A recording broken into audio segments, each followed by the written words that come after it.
craziness. In the political arena, Lindsey Graham went on Sean Hannity's show last night. And I know many of you will be listening to Sean Hannity's radio show right out of this show, many different affiliate stations all over the country. But on Fox News last night, Lindsey Graham went on and said somebody in Russia should step up and take out Vladimir Putin. Let's listen to that. And then he's also called for it again this morning. So we'll listen to both of those. He's doubling down on his hope that someone is going to assassinate Vladimir Putin. I want to see what the CIA man himself, Buck Sexton's reaction to this is. I think there's so many interesting dynamics at play in this discussion. But let's start first. Fox News last night with Sean Hannity. What's happened is that Putin looks at Biden. He sized him up. He thinks he can get away with it. And he's going to keep going and going and going. And nobody in the West is going to stop him. How does this end? Somebody in Russia has to step up to the plate.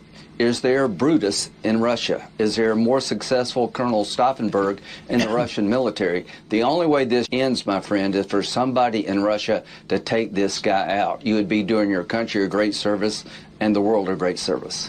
All right, that's Sean Hannity. He doubled down on it again this morning earlier, asking for people in Russia to assassinate Vladimir Putin. Let's listen to that as well. The best way for this to end is have an Elliot Ness, a White Earp in Russia, the Russian Spring, so to speak, where people rise up and take him down, because if he continues to be their leader, then he's going to make you complicit with war crimes. You're a good people. You'll never have a future. You'll be isolated from the world, and you'll live in abject poverty. So I'm hoping somebody in Russia will understand that he's destroying Russia, and you need to take this guy out by any means possible. Buck, we have bombed countries historically that have talked about trying to assassinate our leaders. Iraq back in the day, I remember for sure. This is pretty wild. It's one thing to talk about it behind closed doors. It's another thing basically to encourage it as a high-ranking official like Lindsey Graham is, for a senator to say this and argue it last night and today. When you heard this, your first thought as a former CIA guy was what? That Lindsey Graham is being reckless here. Yeah. That this is not helpful in this moment. No one who has access to Vladimir Putin in Russia at that kind of level is thinking, oh, well, if Lindsey Graham thinks this would be a good idea. I don't know who. Well, actually, I do know who he's speaking to. It's people who have been caught up in the emotion of the moment, watching him watching Lindsey Graham on TV, and he gets to sound hawkish and tough on this issue at a time when being calculating and being risk averse are virtues. Right now, we all want to just sit around and talk about the great victory of the Ukrainians repelling the Russian invader. I feel that sentiment, too. I don't want us getting dragged into a war. I don't want us getting in the middle of yet another conflict, especially one in which Ukraine is not a country that the U.S. has a direct national security interest in preserving as a democracy, and as the sovereign integrity of Ukraine is not something that is top of our list. I mean, there have been several executive orders signed just on the legal side of this, and it is an interesting legal question, because are you trying to assassinate? If you bomb Saddam Hussein's palace and you think he's there, how is that? Is that an assassination attempt, or is that a military strike? There have been several executive orders. EO 12333 signed by Reagan. There was an executive order signed by Ford, usually specifically singling out the intelligence community because they have concerns about this. And you go back to the era of JFK and Castro and the reports and stories about desire to assassinate Fidel Castro, which, as we all know, those were not successful. And so you sit here and you wonder, what exactly what the people that would push for this, there's the specifics of Lindsey Graham calling for it, and then there's what the outcome of it would be. So we've addressed a little bit of what is this guy doing? He's a sitting U.S. senator. And you know what?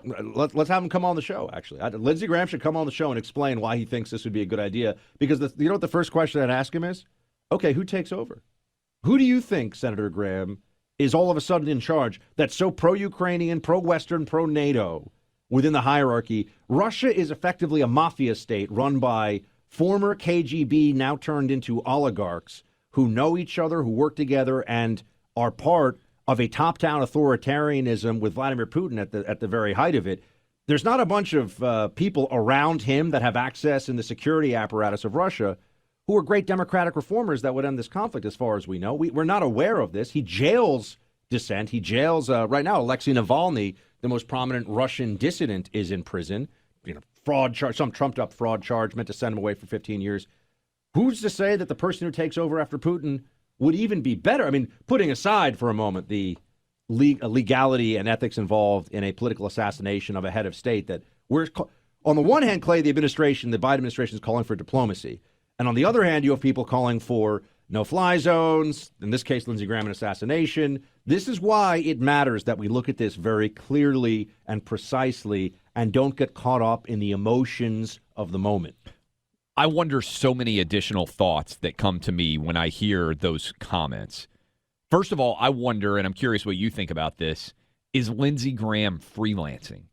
Or has someone in the American intelligence community gotten to him and said, hey, we need to be making these arguments publicly. Will you do it? Or do you think this is Lindsey Graham basically deciding on his own, hey, this is what I believe? Where do you think the impetus for this comment? Because initially, when I watched this on Hannity on last night, I thought to myself, okay, maybe he got ahead of himself. Sometimes you go on television, sometimes you go on radio, and you say things and they don't come out the way that you intended them, and maybe you got fired up. But when he goes back on the next morning, as we just played this morning, and doubles down on it, it's a clear intent. I think he went on Sean Hannity's show with the idea that he wants to make this argument. So where's the impetus for you? Do you think to yourself, where is Lindsey Graham getting this idea? Because I do. I wonder, why is he doing it, and who put him up to it, or is he totally freelancing? I think there are people who would say that Lindsey Graham, in recent memory, has never seen a war he didn't want someone else to fight.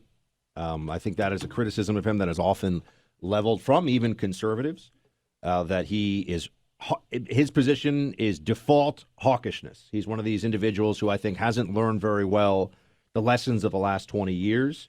He was a stay forever Afghanistan guy. He was a more troops in Iraq guy. He's been somebody who has taken that position over and over again.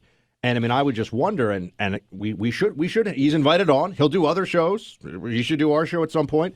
And of course, he's a Republican senator. I think he loves his country and is a patriot. And I'm not being disrespectful of Lindsey Graham by analyzing what he says, but I do think this is an important moment for us to be very honest about the implications of something like that. And why? How would someone feel? How would it look, Clay? China has people in concentration camps and has for decades had a one-child policy, is engaged in massive human rights abuses, and is a totalitarianism. What would the reaction be if an American politician went on TV and called for any Chinese politician or Chinese leader to be? People, I think, would have a revulsion from that. I think that there's been a demonization. And this is not to say that Putin is not even demonic, but there's been a demonization of him in the public mind, such that now people are already equating everything is Hitler is a problem we face in this country.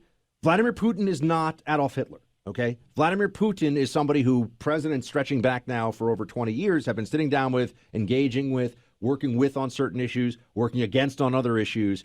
And to think about this in such simplistic and I would say dangerous terms in this moment, when this conflict is really just getting going, we are opening phase, is something everyone has to really be on guard against. I think this comes from Graham. I don't think the intel community, Clay, is basically a bunch of lawyers sitting around. I mean, the intel community is not. If you've watched James Bond, I wish. No one ever gave me a tuxedo. I had a lot of memos to write, a lot of lattes to drink. Here's the other couple of things, I think. One, you mentioned, what if we said it about China?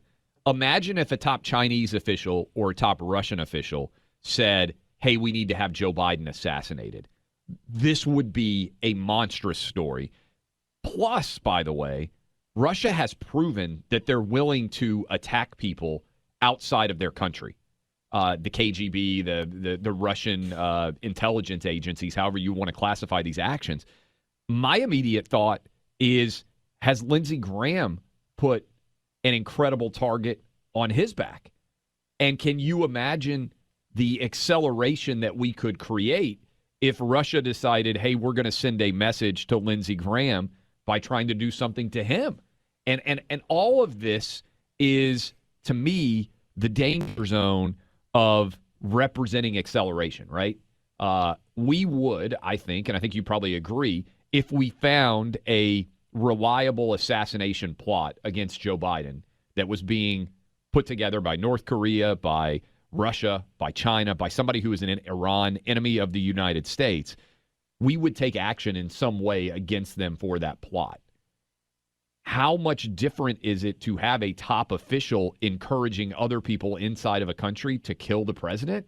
That is a major accelerant to me, and it doesn't seem like it's something that's going to make things better at all. Well, it's incitement to assassination, which I think would be a step before conspiracy to assassinate, which is we've actually seen that in the past. And if I remember correctly, it's been so many years now, one of the casus belli of the Iraq War was the belief at one point that they were going. I think that they were going to try to kill our president. They were trying to kill George H.W. That's right, H.W. Bush, and then W bombed them. That's right. To take action against them for that plot. Right. So, look, this is where you're getting into.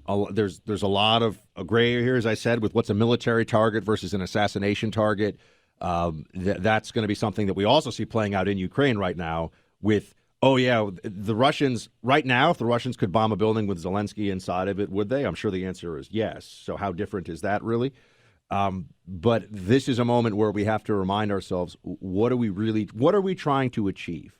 I think this is where you take a step back and say, because the people that are calling for a no-fly zone, the people that are, I think they can't learn the lessons. I think that I don't know why they're incapable of understanding what we've seen in the past.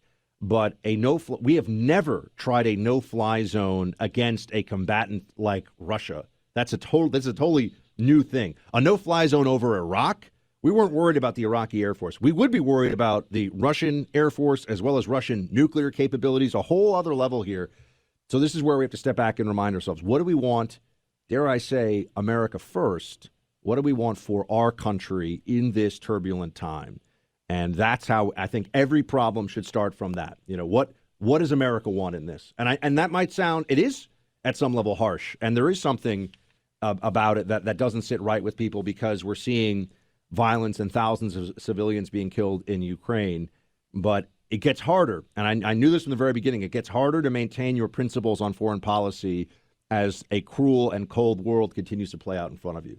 So we have to sort of steel ourselves for this and get ready for it because we'll come back later. I mean, the former CIA director, and there are a couple of former CIA directors who are unimpressive. There are a few who are idiots. This one, it's just true. I knew some of them. This one is particularly dumb. The truth is something that Mr. Putin terribly fears, and which is why he's going to try to choke off any type of flow of information about what actually is happening in Ukraine. But in this day of social media, in this day of text messages and emails and other types of things, I am certain that more and more of the accurate information is going to get into Russia. Putin and his henchmen that are around him, I think they believe that the only option they have is to continue with this ferocious intensity and trying to devastate Ukraine. This is only going to lead to, I think, Putin's unraveling. I do believe that Putin's days are numbered, maybe in the double digits. I do believe that former CIA Director John Brennan is a loon, and nobody should listen to him about anything having to do with, anything. Welcome back to the Clay and Buck Show. Brennan, you'll recall, was the guy who actually said that what Trump did with Russia collusion was tantamount to treason. That was his phrase. So a sitting president was essentially a traitor to his country, according to this guy, who was very close to Obama, was his White House counterterrorism czar, and then became CIA director. And the CIA, I will tell you, as an alumni of that institution, it just keeps losing ground and credibility in the public's eyes every year, I think, because of people at the top. There are a lot of good men and women who work there, no question. But people at the top, the people who are involved in the policy side of it, they are very politicized. It's unfortunately a left of center institution, just like all of the federal bureaucracy is. And Clay, with Brennan saying, to get into this point here about Putin's days are numbered, Putin fears the truth. The Assad regime had a vicious civil war going on. There were accusations of usage of chemical weapons, airstrikes. The Russians were there. The Iranians. Who still runs Syria? The Assad regime. I mean, this notion that if there's enough Facebook videos and enough tweets and text messages, dictators will fall. Dictators tend to be good when they've been in power for decades at one thing. That's staying in power a whole lot longer. No doubt. And he's saying double-digit days, basically. That would mean that he's going to be gone in the next 3 months. Yeah. I mean, is it 10 That's days or 99 days? Yeah, that's right? a big range, but it is a really big prediction. And it feels to me a bit, and that's why I was talking about with Lindsey Graham where we started the show, that many people are trying to speak this into existence, right? Like they desperately want for Vladimir Putin to be gone, and so they are reading all the tea leaves and trying to project that he is going to be gone. And I'm just skeptical that what you think the best outcome is going to occur. And to your point, we don't know who replaces him. So this idea that you're going to somehow get a pro-Western, pro-democracy leader who is just going to come sweeping in and replace Vladimir Putin seems wildly optimistic and without any basis in reality. Look who replaced the buffoonish drunkard Yeltsin. Yes. Vladimir Putin. So you don't always know what you get till you get it, folks.